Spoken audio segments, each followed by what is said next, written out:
Hello, Facebook. It is Reid Mahelko from readaboutsex.com and Sex Geek Summer Camp, which you can find at sexgeeksummercamp.com. And when I'm wearing the Sex Geek Summer Camp t-shirt, that means this is business advice for sex educators, workshop facilitators, healers, therapists, counselors, anyone who feels like they're working in the kind of sex positive realm. You can be a relationship coach, you can be a tantra teacher. That's kind of the umbrella for being a sex geek pro, as I like to say. And today I'm very excited that I'm on the other side of the river, or the little Alameda Canal. Technically it's not a river.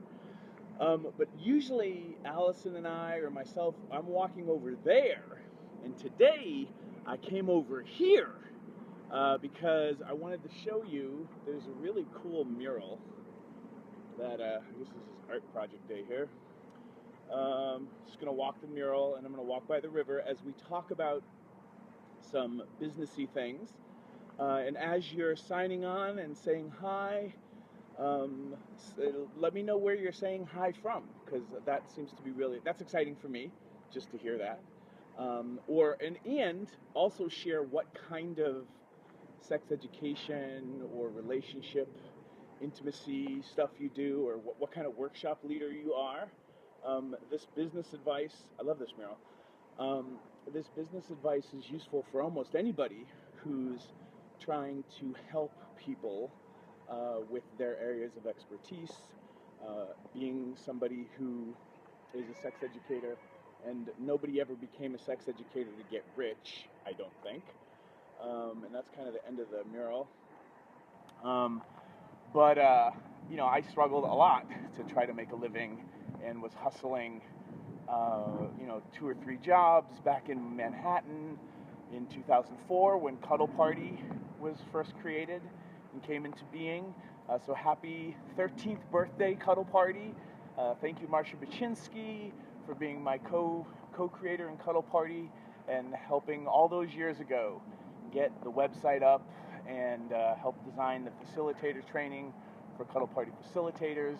And now, all these years later, with the help of Betty Martin and Lynn Daly and the board of Cuddle Party, because Cuddle Party is a nonprofit now, and just 13 years with all that help, all facilitators across the globe, Cuddle Party is being done in different languages even, and then the thousands, the tens of thousands of cuddlers who've come to that event. Happy birthday, all of you.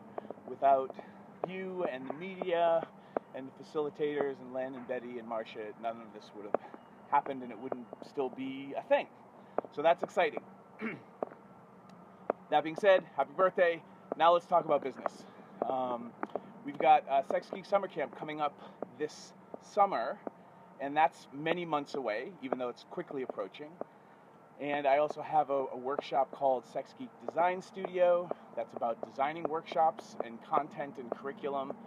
There's a particular way that I like to do it that I think is useful for lots of reasons, and I'm doing that event in September. And this information, or what I want to share, is the power of having FAQs. Actually, I think the sunlight's better here. The power of having FAQs in your descriptions for certain kinds of events, and the power of doing early bird tickets or payment plans that eventually expire. For those of you who run workshops or are thinking about it, the struggle, air quotes, or part of the work, is how do you create ways to motivate people to sign up for your workshops, to sign up for your retreats or your events. And the thing that I will share as somebody who used to be resistant, and I'll just give you a quick shot of the drawbridge, and now we're going to turn around, just enjoying the sun. Thank you again for being my excuse to get the hell away from my computer and out into the rest of the world. and see some sunshine and some vitamin D. So, as somebody who used to be sales resistant, and would always be suspicious about, psychological techniques, or, sales psychology, because I just didn't want to be salesy and I didn't want to be pushy, because, and I understand this more now, one, I was burned by a lot of, too pushy, too aggressive sales tactics from the 90s and the early aughts, especially around internet marketing. And there are a lot of people who've gotten burned or just have a bad taste in their mouth from just pushy sales or pain marketing. So I had a resistance there, and as a sex and relationship educator, and as somebody who's trying to be a good representation of non-toxic masculinity and consent culture, I didn't want to be pushy in my sales because it felt creepy in a kind of like, forcing yourself onto people or manipulating people to sleep with you. Like from a consent culture perspective, it just felt weird or wrong to try to manipulate anybody ever. And the breakthrough for me, being somebody who was fortunate enough to be able to study with a bunch of different mentors around business, not sex educators, but people who were, making a living in other industries online, the aha moment for me was, oh, I need to approach sales and registration kind of the way that I would approach hitting on somebody or flirting with somebody and inviting them to sleep with me. And like, how do you do sales and registration in a non-creepy, non-pushy, non-guilting and shaming way? And so when you start to, for those of you who are consent nerds, when you start looking at registration or invitations, basically when you start looking at sales as a form of invitation, and that you never stop educating, the thing that we talk about at Sex Geek Summer Camp, which is ABE, always be educating. So when I have in real life, when I'm trying to non-business life, when I'm hitting on somebody, like eventually I want to have the safer sex elevator speech because I want them to be able to make an informed decision about whether or not they want to sleep with me. I want to give them as much information and potentially blow the opportunity, because the information that they've got from me revealed to them that it was not a good idea to sleep with me. So here's where this all comes around to FAQs. You can use your frequently asked questions section for events and retreats. Maybe not a 2-hour workshop that's free at an adult store, because you don't want the copy to be humongous. But when you have a $997 3-day retreat, or camp is a 5-day situation, you can use your FAQ to help dissolve people's concerns, because you can address specific things that people might be wrestling with, while you also educate them on how to know if this is the perfect fit for them. And when you use your FAQs to help people figure out and give them the ability to work themselves through their questions, people who have less questions technically have more certainty, and then can figure out, I'm going to turn around, and then can make better buying choices. The idea being that somebody who's uncertain traditionally is not going to pay $1,000 to attend your retreat, or $2,500, or whatever it is that you're charging for your thing. So using your FAQ to address concerns, the camp FAQ, if you're curious about it, you can go to readaboutsex.com/camp FAQ, one word, and that'll send you to the FAQ page for people who haven't registered yet. But the FAQ there will walk you through, where camp's happening, how to get to camp.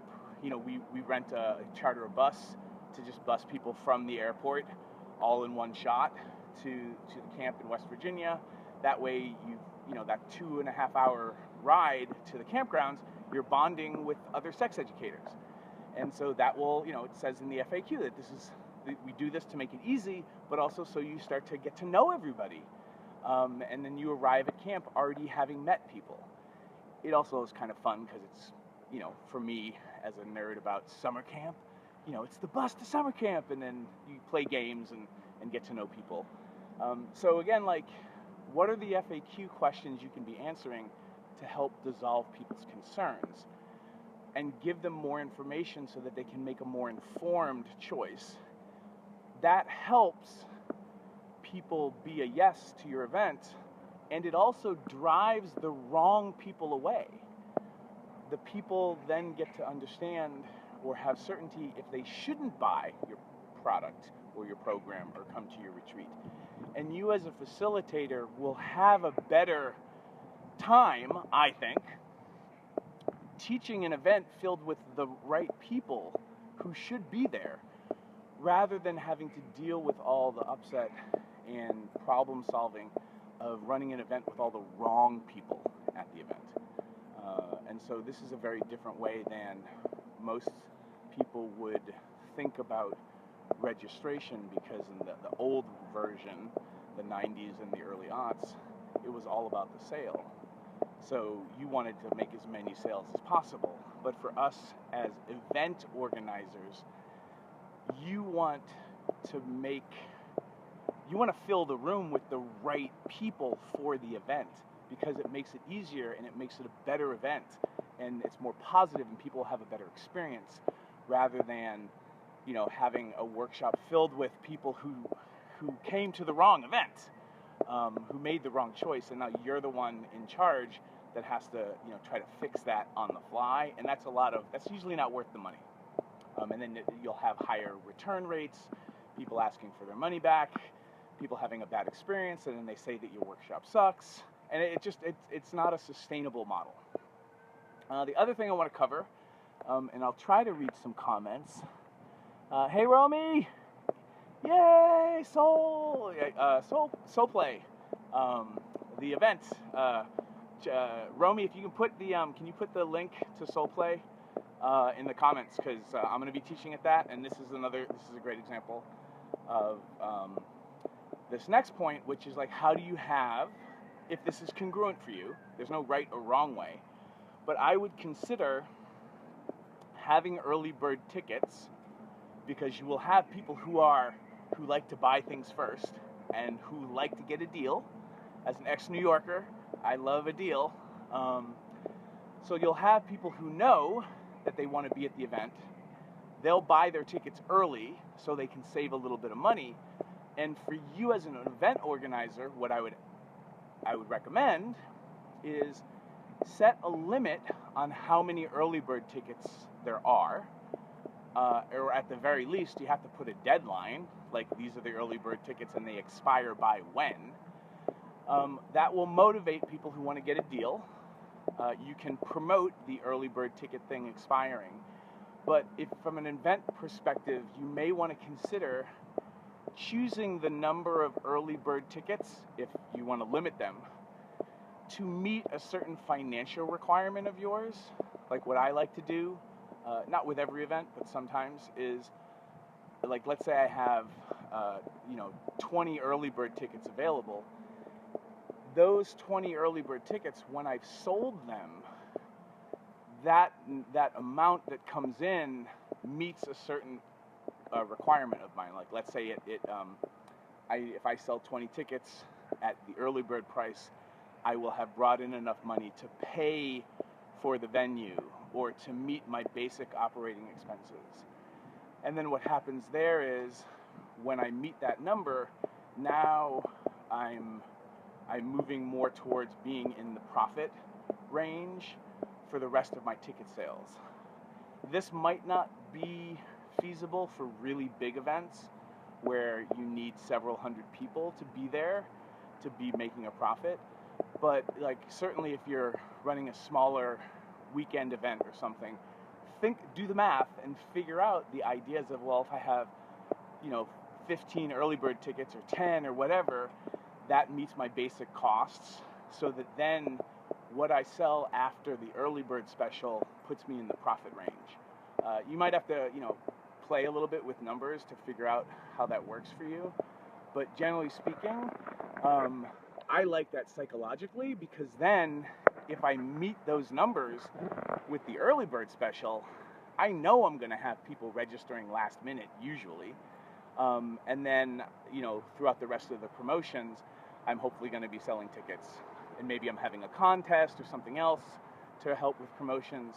But I like positioning my early bird prices as a means of hitting a certain milestone that I need to for my budgets. And again, that might not feel good to you. You might not want to do early bird specials for whatever reasons you have. That can be real reasons or just emotional, or the particular style and flair that you have. The other thing you can do instead of early bird, or in addition to early bird, is, for me, with most of my events for sex educators, because I'm also trying to keep them pretty affordable for a population that generally doesn't seem to have a lot of money. So Sex Geek Summer Camp is 5 days, 4 nights, and it's $497 for the whole retreat. If you want to get a bunk bed rather than tenting, then it costs a little bit more. But for $497, that's 5 days, and I feed you 3 meals a day. So camp doesn't, that's really figuring it out. That's the least that I can charge to help as many people get there who might not have a lot of money, and still have camp break even. So for me, I can't do an early bird discount. What I can do is I can create a situation where I have a longer payment plan to lower the monthly cost, so that hopefully other people can participate and register. So, right now, we've got, I think tomorrow, or Saturday night, so within a day, 24 hours or less, one of the multiple pay options for camp goes away. Because the reason you want to do this is you want to make sure, generally speaking, that when you run the event, everyone's paid up. So if we're 5 months out from camp, I can do a 5 payment plan. But once we're inside that 5 months, my recommendation is don't do a 5 pay, because then people come to camp, they get what they want out of it, and then they'll start telling you that they can't afford the rest of the payments. So generally speaking, only do multiple pays that will work up until the actual event, and then you can use your an extended multiple pay as kind of like an early bird thing. That's the deal.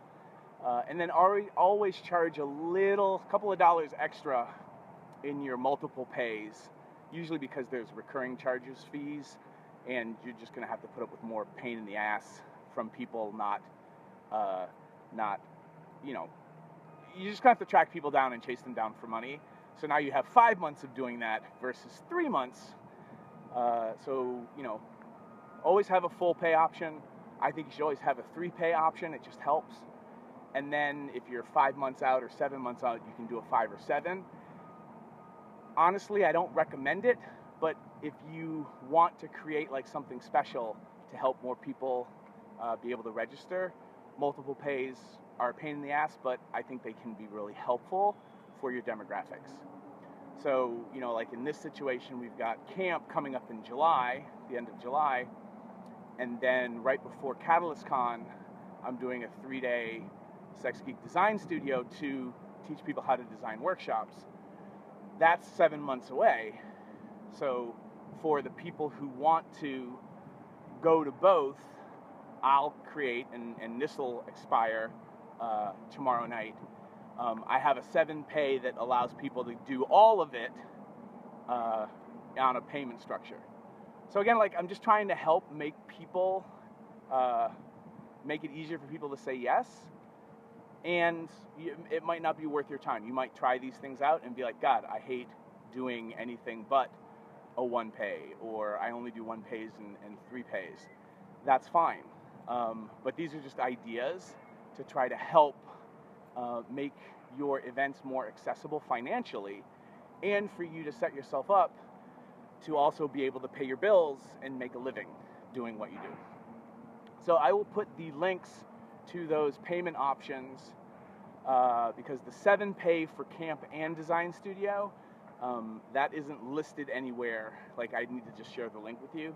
But if you want to get more information and read the FAQs for camp or for design studio and see what I'm talking about with FAQs, then you can go to readaboutsex.com/camp FAQ, and you can also go to readaboutsex.com/design studio, one word, and that'll bring you to those sales pages or registration pages or invite to register pages, whatever you want to call them. Some people, I still have weirdness around sales, but whenever I'm saying sales page, to me, that's basically where I teach people if this is a good idea for them, and dissolve their concerns with the FAQ and give them opportunities that hopefully help them be a yes financially. So that's basically it. So now we've walked a couple times up and down here. We saw the mural over there. Can you see it? Yep. And now I'm going to go to the post office across the river, or across the canal, and send some Sex Geek t-shirts to different places. And there's some shirts going to Israel this week, which is exciting. So that's it. Leave some comments. Let me know what was useful about this video. Share it with folks. Hit some emoticons and make it rain as we leave the canal in Alameda. And I wish everybody an amazing weekend. Thank you so much for being a part of all this. And when I get home, I'll put those links for the 7 pay for both camp and design studio if you want to come to both. And also, we'll have to do another video on guarantees. Read the guarantees on both of those pages, because that's also really helpful for a lot of people. Okay? Bye.